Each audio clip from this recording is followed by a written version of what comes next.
Well, Dakota, you touched on it earlier. Wrestling season has already sold out.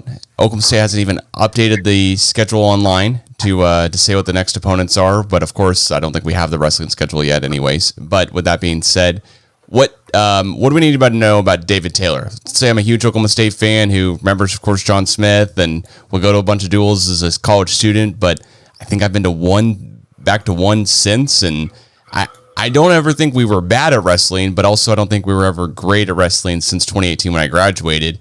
Am I missing anything? What else do I need to know? I think the best non-wrestling analogy I saw, and I knew because Marshall isn't as much a wrestling guy, and he was like, hey, this is a good point, is like imagine, like, yeah, they had John Smith's a big deal, but imagine you're a football player and now Tom Brady walks in and that's your football coach now. That's kind of what they're getting now. Can he coach? I don't know. No one knows. But all I know is, like, I talked to Bo Bassett last week, and he's like a generational type recruit is what they're calling him. He was in Oklahoma putting on a camp on his own. And he's going to be a junior in high school. And so I was talking to him, and even for him, like, it was a huge deal to get a phone call from David Taylor. It's a huge deal to meet David Taylor for dinner. These recruits, like, that is a big deal. Now we got the most recent Olympics done, but the Olympics before that, he won a gold medal. That was the crazy part, is during the Olympics as it was going on, I'm just thinking that's when it was like eye-opening of like the last time this was happening, the dude coaching Oklahoma State was winning a gold medal. And even now, the U.S. for the first time since like the 50s didn't win a gold medal, or a man did not, a male gold medal in wrestling. So right now he's the most recent most recent male to win a gold medal in wrestling for the United States. And he's still in good enough shape where, he was trying to make the wrestling team in May, whenever it was in April, and got upset by Aaron Brooks, but he's training with those people. You get Wyatt Hendrickson in, who's a 3-time All-American or 4-time All-American from Air Force. And I saw Wyatt Hendricks post something, and he's wrestling with David Taylor. That's the guy where it's not like baseball and football where your coach is just maybe hitting you ground balls or directing you and helping you out. You're actually sparring with the guy. You're actually wrestling him, and here he's in good enough shape and was one of the best wrestlers in the world.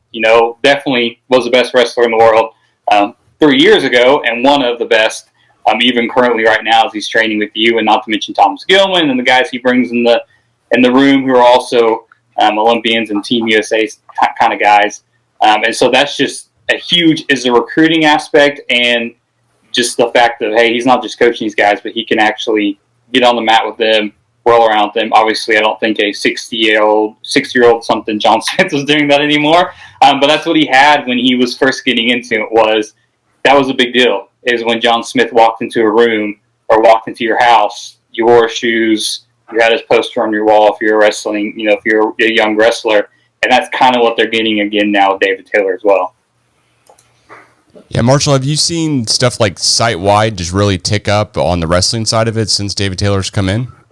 I think so, yeah, but also wrestling stuff is just always kind of going crazy. I think it's probably because there's not a ton of outlets that maybe cover wrestling as intently as we do, and there is a passionate fan base there for it. Obviously, we had Seth Duckworth for a really long time covering wrestling for us.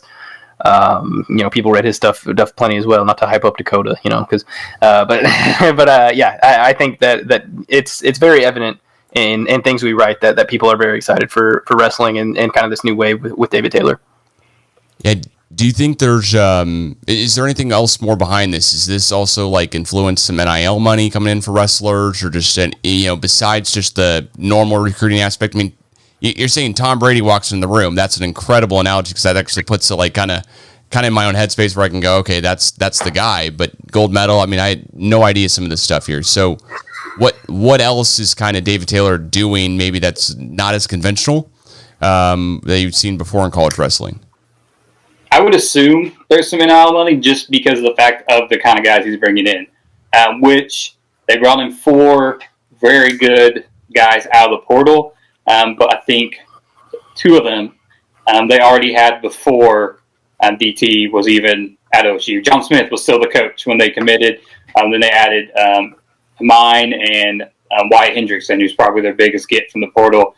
He's a freak. Like Marshall, every time we see him, Marshall just kind of stares in all of them at Big 12 tournament, because he's going to be defensive end one day. He's going to pull Gable Stevenson, he's going to be playing defensive end for an NFL team one day. Like, that's just how he's built. And so now he gets to be in Stillwater, which the perk for him coming from Air Force is this is his first time he's allowed to get NIL money. When you're at the academy, you can't do that. So I imagine he was looking for a pretty good bag when you're doing that well and you haven't been able to for the last 2 years. But we kind of talked before we started this of the Paycom CEO was the one, and surprisingly, Weiberg was pretty open about, like, hey, he made this possible. Like, he wants wrestling in the state of Oklahoma. It was rumored that David Taylor apparently got a phone call from him to go to OU last year. David Taylor says he never got the call. He was just OSU. He's just wanting the state of Oklahoma for wrestling to be a big deal there, which, again, talking to Bo Bassett last week, he's like, wrestling's a big deal there. He's like it is in Pennsylvania where he's from, and wrestling's a huge deal. He's like, I get that same vibe of wrestling and football in Oklahoma as well. And so that's what Chad Reeson, I think is his name. Richardson. Chad Richardson from Paycom. So I imagine there's more money than just going. I mean, David Taylor's making over $1 million.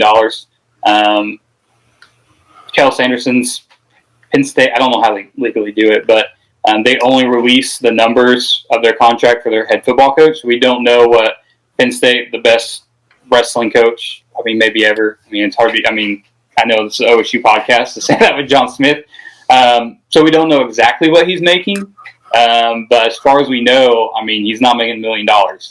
And so for David Taylor, for them to make him the first college wrestling coach that's making $1 million, the highest paid guy in the country ever, highest paid college wrestling coach ever, they're throwing a lot of money in it.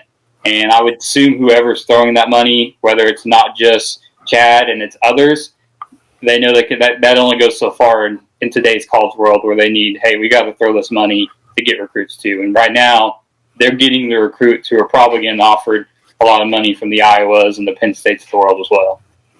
And Ed Gallagher has something to say about all that. But also, he's Dekota. It's going to know more about this than I do. But it seems like some new life has been breathed into the RTC, which is kind of a foreign concept to general sports fans. But in wrestling, it's a very big deal. It's kind of where your potential Olympians come to train. They bring in Roman Bravo Young, who essentially kept Dayton Fix from a couple of national titles. But it seems like some kind of whole new life is getting breathed into that, to where maybe Penn State isn't having a stranglehold on, having the best RTC in the country. It's going to take some building, I have no doubt, but it seems like they've taken some really good steps under David Taylor. Yeah, Roman Bravo Young he was wrestling in the Olympics, 2 weeks ago, whenever it ended, for Mexico. And now he's going to be, if you're a Troy Spratley or a Kel Hughes, they're 125, 133 pounders. When you go on a practice every day, you're wrestling. Dayton Fix is still supposed to be around. Roman Bravo Young, Thomas Gilman, all those are guys that have even made Team USA or Team Mexico or been very close to making an Olympic team. And that's who you're learning from and you're getting to go up against every day. But what the RTC is basically, it's just like a wrestling program's club team, I guess, is a way. Like, it's affiliated, but it's not affiliated. Just like when I was trying to get information, trying to figure out exactly what Roman Bravo Young's role was Saturday night when they released it. It's like OSU's SIDs. Like, I don't know what's about to try because it is a separate entity technically, but yet David Taylor is still in charge of it for the most part. And then they usually have a guy that's technically in charge of it. But yes, it is mostly to get them ready for international stuff. So you can bring in Roman Bravo Young, being a Penn State guy, bring him in. Now he trains internationally in Stillwater. And that's just going to draw more talent when people know I'm not only wrestling a good guy at my weight, but even if I become the best guy at my weight, they're going to have other really good dudes who are grown men competing for world spots that I can take on and practice against every day too. So, see, I think I just have one more follow-up question on the RTC thing, because you answered basically everything I was going to ask beforehand, but the pros of being in the RTC is that it's a job, right? Like, it is a job for wrestling guys after graduation to help train younger wrestlers, but also to stay in shape to compete, internationally. Well, I couldn't say for sure. Like, I don't know if they're paying Roman Bravo Young. I do know he's going to get paid from Team Mexico and endorsements and things like that. They get paid.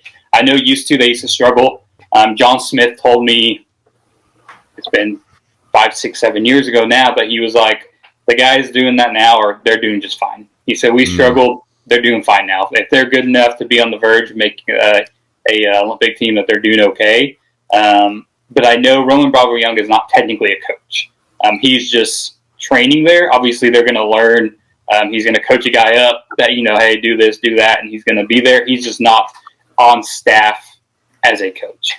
And usually what they do is they look for, hey, what room has the best people that's going to make you the best. When you're Roman Bravo Young, you go in a room with Thomas Gilman and Dayton Fix. That's going to attract him. David Taylor's trick now will probably be trying to get the first upper weight guy to come to get more. Because right now, he wants a Kyle Dake, who, if maybe there's a bigger name in wrestling than David Taylor, it might be him at this moment, to get him. But then Kyle Dake might not have anyone to wrestle. If he plans to continue his career, he's kind of getting older by international wrestling standards. But that is what it is. It's mainly they're coming to train. You're getting better at train, and it's just they're letting you're hand-in-hand. You get facilities, you get coached by David Taylor and Thomas Gilman, but you also get you want the best guys in the room to train with as well. Gotcha. So for example, it would be it doesn't exist for other sports because other sports have just minor leagues or other leagues overall, but it would basically be, hey, this is the World Wrestling Championship, or conference or whatever, and there's one in Stillwater, there's one in Penn State, there's one that's coming to RTC is after graduation, place for you to train, not necessarily get paid, right? Yeah, I mean, and every university, as far as I know, basically every university has one. OU has one, Iowa obviously has one. It'd just kind of be like, hey, Mason Rudolph is playing for the Pistons, he's playing professionally now. There's no league.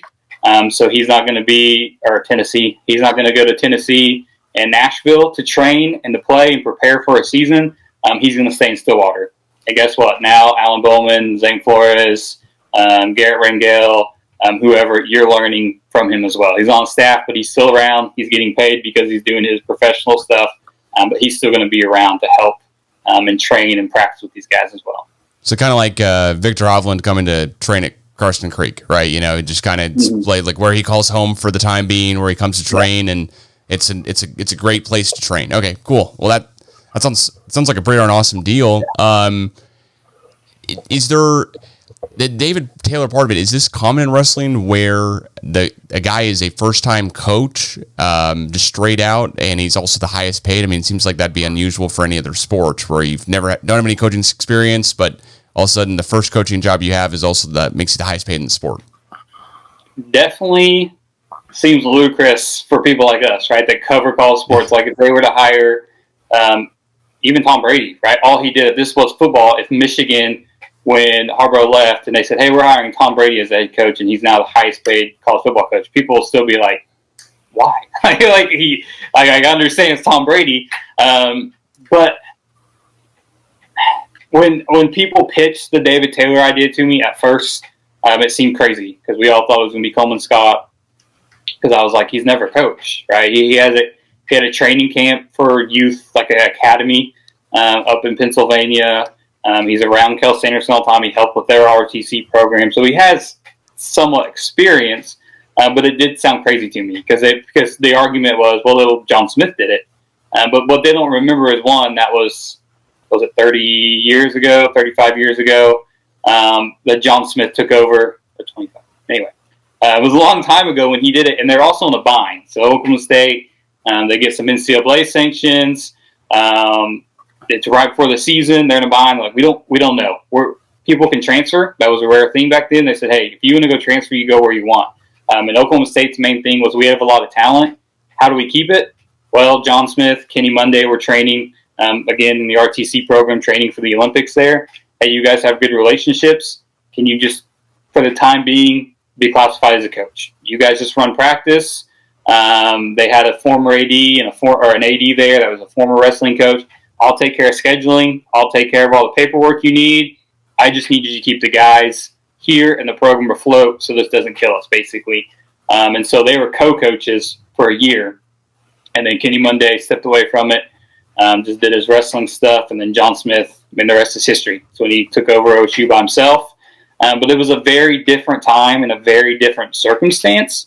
But, I mean, guess if you want to hit home run, and I don't think that would have worked 10 years ago, because I think now recruiting has more value than it ever has before, because you can get the Wyatt Hendricksons and then former All-Americans just by who you are.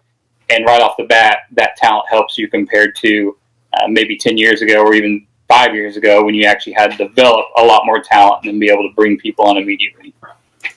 Gotcha. Well, I also want to pivot here and talk about something that you just wrote about here literally right before we started recording.